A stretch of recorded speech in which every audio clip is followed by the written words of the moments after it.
Salut! Aceasta este prima parte al celui de-al doilea tutorial în care vă voi prezenta câteva aspecte legate de operațiile de editare în Word 2013.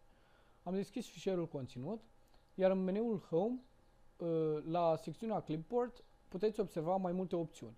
Prima opțiune este Cut și astfel selectăm un element din document, apăsăm pe Cut și elementul va fi șters din sursa din care l-am copiat, iar prin butonul Paste putem să-l copiem în altă parte.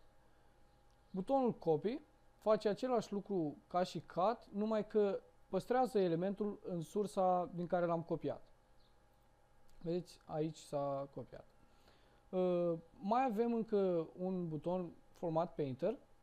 Acesta îl folosiți în cazul în care aveți un anume text formatat într-un stil și vreți să aveți acel stil și în altă parte.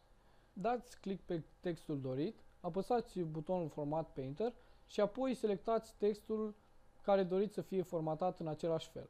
Și observați că s-au formatat în același fel.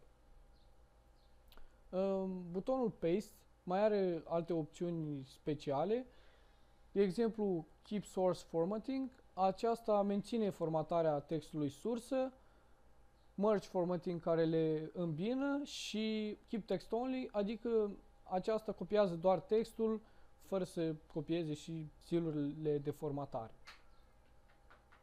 Mai avem butoanele Undo și Redo. Ce înseamnă butonul Undo? Atunci când facem o operație, dacă apăsăm butonul Undo, această operație va fi anulată. Butonul Undo îl puteți apăsa de câte ori doriți dumneavoastră, dar dacă doriți să refaceți o anumită operație, puteți apăsa butonul Redo și se va reface acea operație de câte ori vreți dumneavoastră. Vă mulțumesc pentru atenție, aceasta a fost prima parte a tutorialului al doilea.